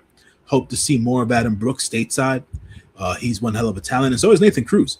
Both guys in the wrestling business for damn near 20 years now, and now being showcased more here on this platform of ROH. Commander defeated Tommy Billington in another really good match. Tommy continuing to grow and evolve his wrestling skills and be in there with different styles of wrestlers as well. But Commander continues to kill it, as he always does when he gets a chance to be on TV. We then had Skyflight, Dante Martin, Darius Martin, Matt Sydal, and Scorpio Sky defeat STP of Shane Taylor Promotions of Anthony Ogogo, Carly Bravo, Shane Taylor, and Sean Dean. Very cool 8-man tag there as well. So that was ROH TV for this past Thursday. We then go on to Collision, which happened last night. With Collision 154, we had Tommaso Ciampa defeat Zachary Wentz. The Young Bucks of Matt and Nick Jackson, they defeated the Death Riders of Danny Garcia and Wheeler Yuta. Persephone minutes, we have Persephone back on Collision as she defeated Angelica Risk. Skyflight, Dante Martins, Matt Sydal, and Scorpio Sky, they defeated the Lethal Twist of Blake Christian, Jay Lethal, and Lee Johnson. Seems to be some beef going on there with members of Skyflight and members of the Lethal Twist and the Demand. So there's something brewing there. They're going to be having their match on 0 Hour / The Buy-In today, where the Lethal Twist is going to be taking on the conglomeration for the Trios Championships. So I would say to keep an eye out for a Skyflight maybe coming down and doing some work there, and maybe seeing the Demand and continuing their feud for whatever way we've got that going. We then have the AEW International title qualifier match for the ladder match that's going down. We had Nick Wayne defeat AR Fox. We then had the AEW Trios title match of the conglomeration. The champions, Kyle O'Reilly, Orange Cassidy, and Roderick Strong. The champions, they retained as they defeated Dalton Castle and the Outrunners. For the AEW International title qualifier match, I was surprised at the result of this, but El Clone, coming back after his visa issues, defeated current ROH TV champion Lio Rush to be the second person to be added to the AEW International number one qualifier ladder match that's going to be going down tonight at Redemption. And then we had the main event of the night. We had Hikaru Shida, the TBS champion, and Tekla team to defeat Maya World and Willow Nightingale. And yeah, that was a decent match to end this show. As we see, Dolores is back on the screen. Dolores, you want to give your mic a try? Yeah, I'm talking off my phone, but I'm on my computer where you can all see me. All right. So we're on the TNA, ladies and gentlemen. TNA was on the 23rd. Let's go back to the back. AJ Francis and Frankie Kazarian defeated Elijah and Moose. We had a time limit draw for the TNA Knockouts television title tournament first round match where Elena Black versus Wendy Chu ended in the time limit draw. Mr. Elegance defeated BDE. That was a shame and a crime in itself. TNA World Tag Team Title Righteous Deletion match. We saw the Broken Hardys of Brother Nero and Matt Hardy defeat the Righteous of Dutch and Vincent. We had the TNA Knockouts television title first round match where Jada Stone defeated Alicia Edwards.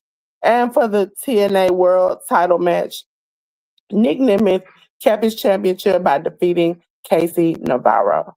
Jay News, did you see any of this? And do you got any opinions? Okay, Jay News didn't see that. Uh, MLW, I don't know if Jay News remember before we left, MLW is now on YouTube every week, so we now cover it. MLW Fusion is what it's called. Has 2 or 3 matches, just pretty short, a lot of promos in between. Fantastica Mania, that the USA. Was on the 25th, which was yesterday. LeBron Cozone, every time I say it, I laugh. Defeated Andrew Everett. Zamaya defeated Priscilla Kelly. That man, Matt Riddle. He defeated Josh Bishop. GCW, that hardcore wrestling, they had some shows. I had some fun. How about that? We had the Tussle in Tulsa. Okay.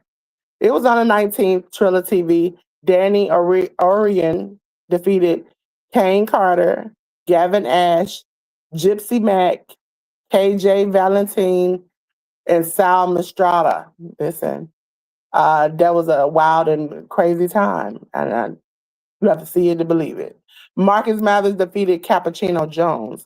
KJ Orsa and Sam Stackhouse again, like I said last week, they're back together again to defeat the trendsetters of Andre West and Nelly Rivers.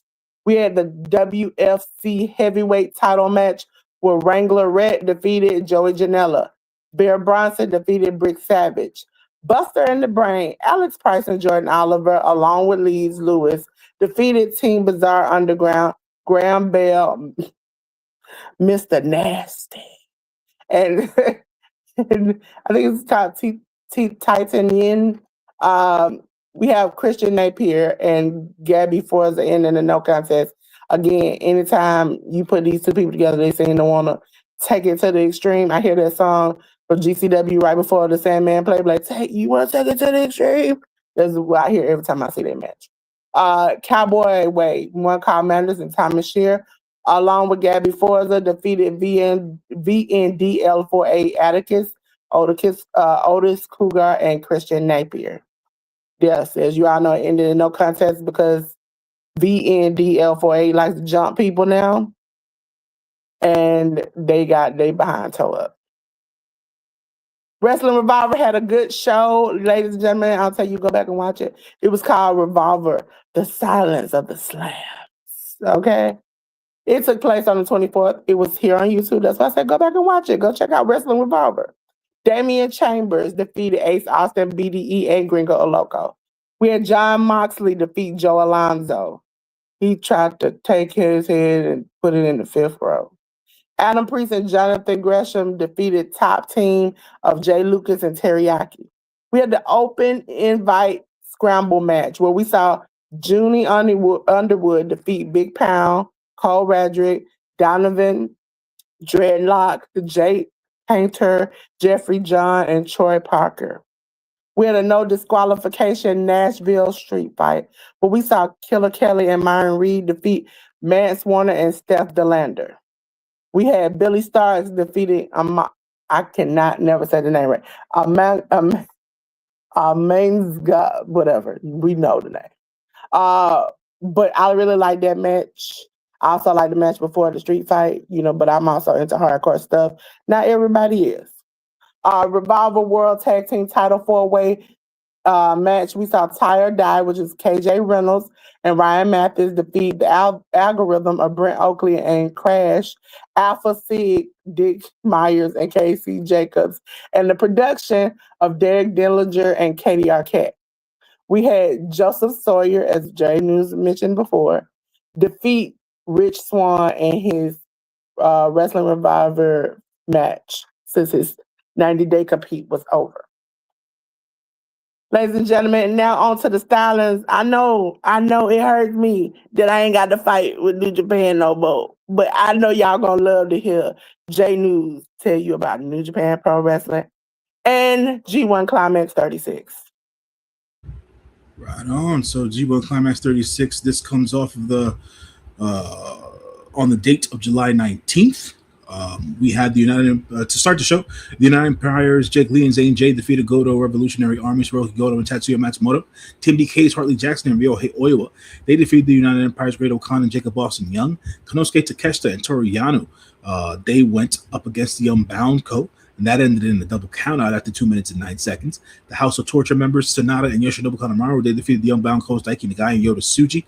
Unbound Co, Shingo Takagi and Taiji Ishimori, they defeated Masatori Yasuda and Oleg Boltin. Those were the openers. The G1 Block B matches go as follows. We had He Na Ray defeat Drilla Maloney. We had Gabe Kidd defeat Oscar. We had Red Narita defeat Callum Newman in what I thought was a you know what, let me just not say. And then in one of the best matches of the G1 so far, as was stated to me, I have yet to watch it.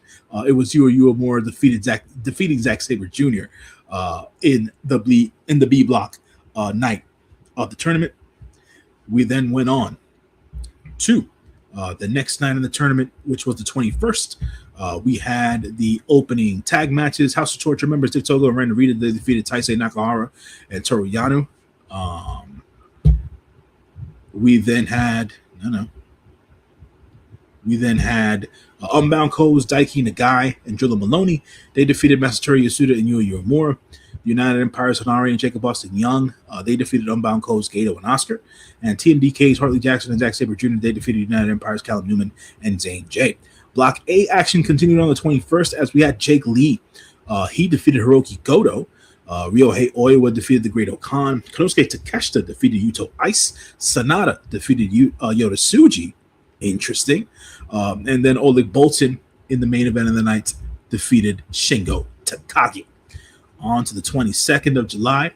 Opening tag matches. The United Empire's Great O'Khan and Jacob Austin Young defeated Goto Revolutionary Army of Hiroki Goto and Tatsuya Matsumoto. House of Torture members Sonata and Yoshinobu Kanemaru, they defeated the United Empire's Jake Lee and Zane J. Konosuke Takeshita and Toru Yano, they defeated Masatori Yasuda and Oleg Boltin. TMDK's Hartley Jackson and Ryohei Oiwa defeated Unbound Co of Gato and Yuto Ice. Unbound Co, Shingo Takagi and Taiji Ishimori defeated Unbound Co's Daiki Nagai and Yota Tsuji. Inter-faction warfare. Block B action continued as Gabe Kidd continues his winning ways as he defeated Aaron Wolf. NRA defeated Oscar. Drilla Maloney defeated Yuya Uemura. And Callum Newman defeated Zack Sabre Jr. We go on to the 25th. These were the matches that happened yesterday. Opening tag matches. Koji, the big coach, is back. Satoshi Kojima and Yuya Uemura. They tagged to defeat Taisei Nakahara and Toru Yano. Unbound Co's Gato and Oscar. They defeated Aaron Wolf and Tatsuya Matsumoto. House of Torturers, Dick Togo and Ren Narita. They defeated the United Empires Hanare and Jacob Austin Young. Unbound Co's Daiki Nagai and Drilla Maloney defeated the United Empires Callum Newman and Zane J in what looked like a very fun match from the highlights I saw earlier today. G1 Climax Block A action continued as the Great O'Khan defeated Hiroki Goto. That's puzzling to me. Sonata defeated Jake Lee via countout. Konosuke Takeshita defeated Oleg Boltin. Yuto Ice defeated Ryohei Oiwa. And Yota Tsuji finally picks up another win as he defeated Shingo Takagi. And those were all the matches for the blocks for this week. So on to the previews. Yeah. Ladies and gentlemen, can you hear me, Janice? Can you hear me? Yeah, I got you. Oh, okay. I was like, I didn't see the green bubble pop up, and I'm on my phone using audio for the first time. Ladies and gentlemen, it's time for what? Time for preview. Woo-woo. Listen, ladies and gentlemen, it's time for AEW because today is AEW Redemption. You know, I would like to say fighting with audio. I was trying to fix it last night about 3 a.m. and it's 3 a.m. And so these not going to be spectacular, but they're going to be good enough for you to understand. AEW Redemption. It is happening on your pay-per-view provider. Double chain tag team match. We got the Bang Bang Gang of Jay White and Juice Robinson versus the Dogs of Clark Connor and David Finlay. We have the AEW International Title #1 Contendership 6-way ladder match where the Beast Mortos versus El Colon versus Mike Bailey versus Jack Perry versus Commander versus Nick Wayne. We have the AEW TBS title match where Hikaru Shida will face Maya World. The Young Bucks of Matt and Nick Jackson will face the Death Riders of Jon Moxley and Will Ospreay. We have the AEW World Tag Team title match where Cage and Cope, Adam Copeland and Christian Cage will face the Death Riders of Claudio Castagnoli and Pac. We have a no holds barred match where Jericho, I say that with a sadness in my voice, versus Tommaso Ciampa. We have the AEW National title match where Mark Davis will face Andrade El Idolo. We have AEW International title match, Kyle Fletcher versus Bandito. The first one is national, the second one is international. We have for the AEW Women's title, Thekla versus Willow Nightingale. And for the last match of the night, AEW World title match, we have Kenny Omega defending his championship against Kevin Knight. Ladies and gentlemen, Progress. Progress will have chapter 196, Scorcho. I couldn't find nobody pronouncing it. It will take place, I think, tonight on Triller TV. Not Triller TV. Where would it be at? Lady, where would it be at? I think it'll be live because sometimes Progress doesn't come on. Yeah, it'll come on Triller TV. Triller TV, and it will be on tonight. Yeah, tonight. Second guess myself. Ladies and gentlemen, see, tonight on Triller TV. Yeah, I just went to the next one. Nikki Storm is coming versus Session Moth Martina. We have Blood debut match with Spike Trivet versus Bullet. We have Simon Miller versus Scott Oberman. We have the Velocities, Jude London and Paris Da Silva versus CPF, Danny Black and Joe Lando. We have Joe Coffey versus Cougar. We have Progress Women's title match where Alexis Falcon would defend against Rio. We have Progress Atlas title match, Gene Money versus Tommy Tanner. I'm just going to say there's going to be a wild match. And then they're going to end it off even wilder. Progress World title match, Carl Noir versus Charles Crowley. Ladies and gentlemen, we're on to New Japan Pro Wrestling. G1 Climax 36. Yeah, so we have matches happened this morning already. So these are the matches that are going on. Master Yasuda and Nola Bolton versus the United Empires, Jake Lee and St. J. House of Torch members Sonata and Yoshinobu Kanemaru. They will take on TMDK members Hartley Jackson and Ryohei Oiwa. Konosuke Takeshita and Toru Yano will face up against Unbound Code members Shingo Takagi and Taiji Ishimori. And Unbound Code members Gato and Yuto Ice will go up against Unbound Code members Daiki Nagai and Yota Tsuji. B-Block action continues as Oscar takes on Aaron Wolf. Hanare takes on Ren Narita. Drilla Maloney takes on Callum Newman. Zack Sabre Jr. goes off against Gabe Kidd. And Yuri Uemura does not have a match tonight because Shota Umino had forfeited his spot. So it'll probably be Gabe versus Goto Goto versus Takagi for the main event for the blockade. Whoa, where do we speak? Whoa. Hold on a second. Hold on. Right.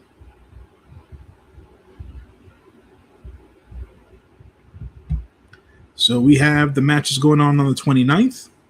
Shota Umino is not part of the show, so we'll probably have Taisei Nakahara be paired with Yui Uemura or somebody else to go up against the United Empire, Sonara and Jacob Austin Young. Masatori Yasuda and Yui Uemura will go up against Aaron Wolf and Tetsuya Matsumoto. Unbound Codes Gato and Oscar. They'll go up against other Unbound Code members like Nagai and Drilla and Maloney. House of Torture members Dick Togo and Ren Narita go up against TMDK members Hartley Jackson and Zack Sabre Jr. Block A action continues. Jake Lee will go up against Oleg Bolton. Sonata will go up against Ryohei Oiwa. Konosuke Takeshita will face off against Great Okan. Hiroki Goto will face off against Shingo Takagi. And Yota Tsuji will go up against Yuto Ice.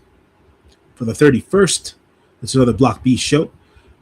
Master Yasuda and Oleg Bolton will go up against House of Torture members Sonata and Yoshinobu Kanemaru. Konosuke Takeshita and Toru Yano, they'll go up against the Goto Revolutionary Army of Hiroki Goto and Tatsuya Matsumoto. United Empire's Great Okan, Jake Lee, and Zane J go up against Unbound Co's Gato, Shingo Takagi, and Yuto Ice. TMDK's Hartley Jackson and Ryohei Oiwa will go up against Unbound Co's Daiki Nagai and Yota Tsuji. As the B block action continues, Drilla Maloney will face off against Oscar. Hanare will face off. Hanare will get his 2 points, be it that Shota Umino is not part of the tournament anymore. Zack Sabre Jr. will go up against Ray Narita. Gabe Kidd will go up against Callum Newman, and Yu Uemura will face off against Aaron Wolf. Ladies and gentlemen, you get some GCW action, okay? And it will be for GCW the top play 2026. The top play, I can't remember the date. It's on Triller TV. We didn't have any matches for that, so we're on to the next thing. New Japan Pro Wrestling. It is day number, I think, 10 for the G1 31 Climax. Yeah, this is day 10 on the 1st of August. The opening tag matches are going to be Aaron Wolf and Taisei Nakahara up against Unbound co-members Daiki Nagai and Drilla Maloney. Shota Umino and Tatsuya Matsumoto will go up against United Empire's Cal Newman and Zane J. Master Yasuda and Yu Uemura go up against House of Torture members Dick Togo and Ray Narita. Team DK members Hartley Jackson and Zack Sabre Jr. will go up against Unbound co-members Gato and Oscar. Block 8 action continues as Sonata goes one-on-one against Oleg Bolton. Jake Lee goes up against Yuto Ice. Shingo Takagi versus Great Okan. Yota Tsuji will go up against Ryohei Oiwa, and Hiroki Goto in the main event will go one-on-one against Konosuke Takeshita. Ladies and gentlemen, GCW again. We got a GCW Rude Awakening. Sometimes you got to give somebody a rude awakening. And that'll take place on the 1st on Triller TV. Marcus Matthews versus Avery Styles. Avery has been doing really good out here. I don't know if you've seen him, J News. Nick Gage versus Darren Corbin. Shotzi Blackheart versus Baron Bronson. And for the GCW World title match, we have Atticus Cougar versus Devin Monroe. And that's the end, ladies and gentlemen. We're going to go back to the studio. As you all know, I'm sorry about the technical issues. Come to find out, my computer driver, J News, decided it hadn't updated in weeks. So it decided to compute. But, I'm always going to find a way. Ladies and gentlemen, I'm going to spotlight my good brother, J News, as we normally do at the end of the show. And I'm going to let him tell you about himself. As you see here, folks, there's my QR code. That is my handle on Twitter/X and also Instagram.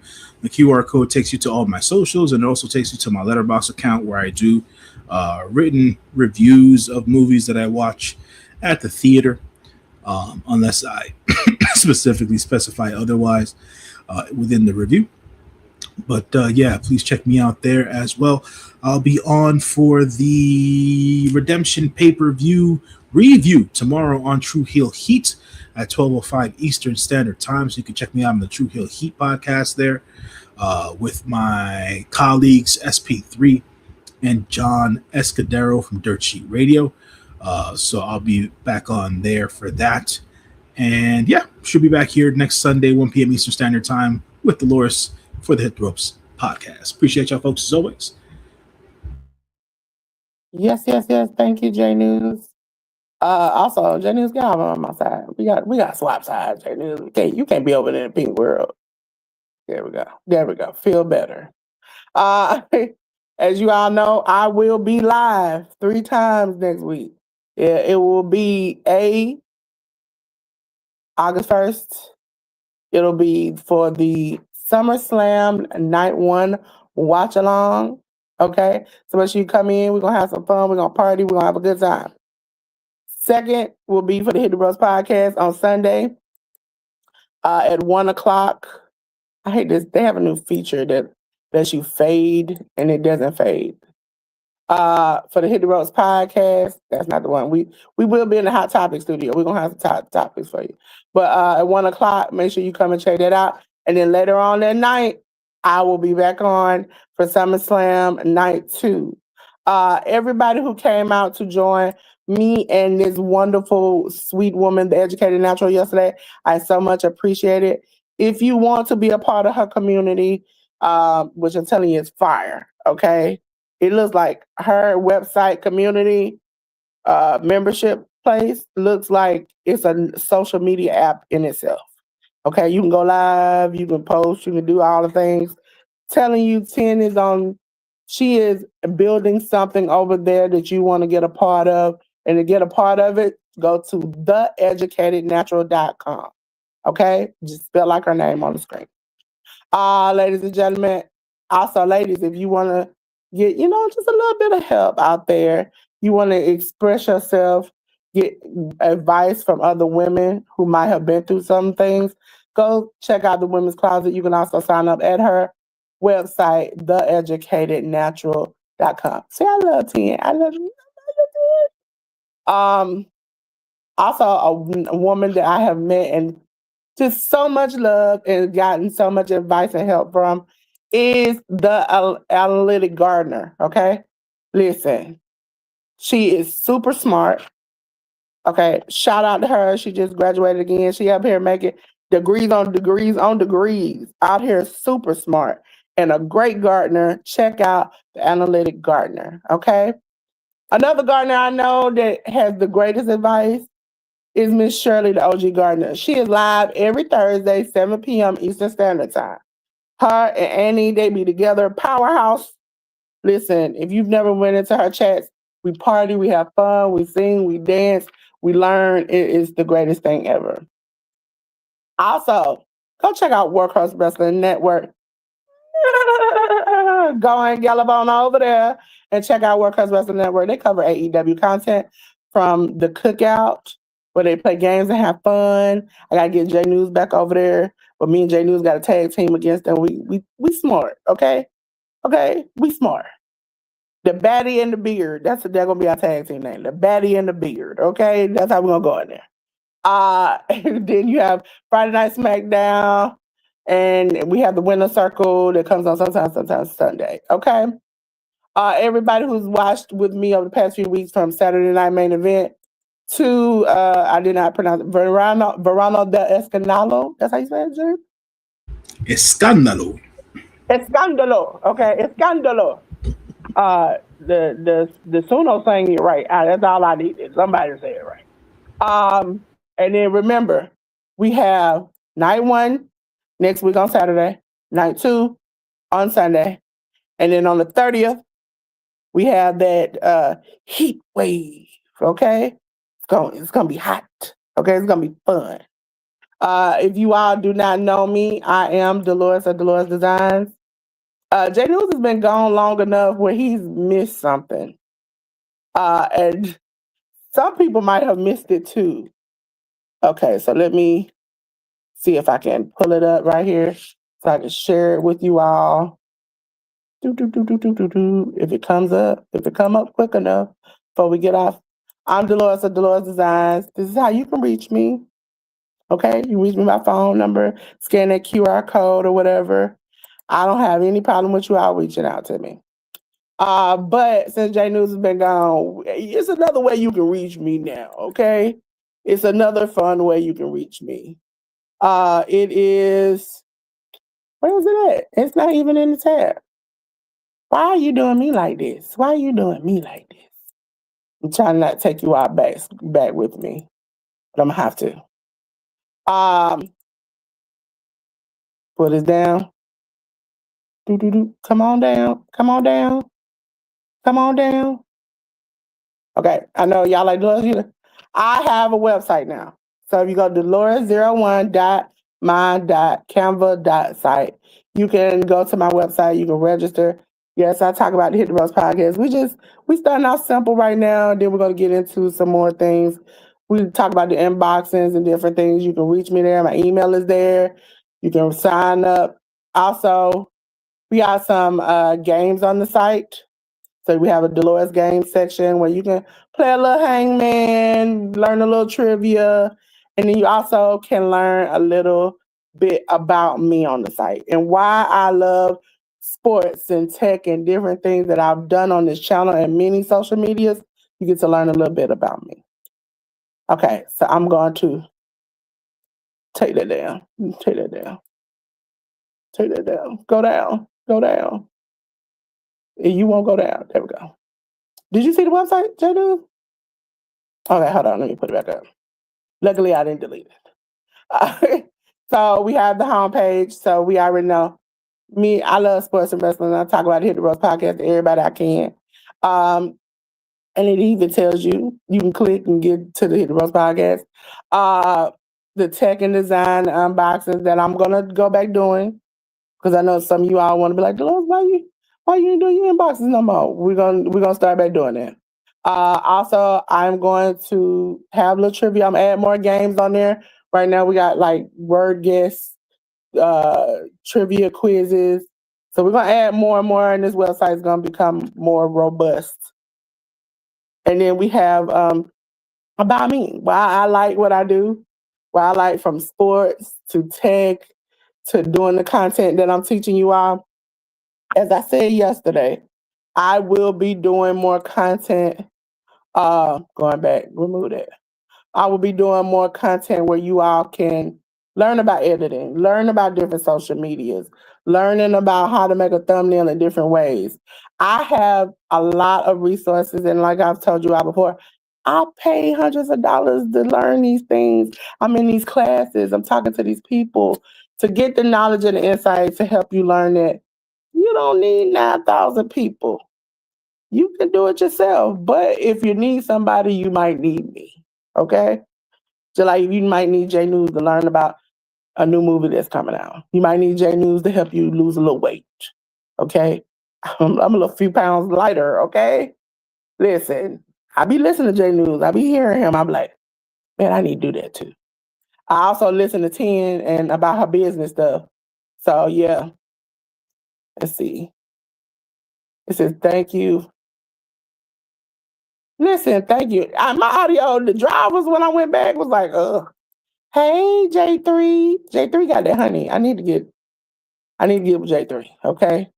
You know, a black beekeeper is definitely hard to find, and I like to support my, black businesses out there. Because, listen, if I can try to be a little bit healthier and support a black business, you got me, J News. You got me. That's why I tell you, I'll go. Please support J News. He does great, incredible work. The movies, listen, I listen to him. I'm not necessarily outside moviegoer, but I do listen to his opinion about certain movies because just in case it comes on one of them 90 million apps I got, I want to know if it's good. Okay? You need to know if it's good. Ladies and gentlemen, I don't have our specific fire, okay? Because we on fire every week. But I will tell you this. We still gonna do it. Ladies and gentlemen, every week, me and J News come in here and we set this thing on fire.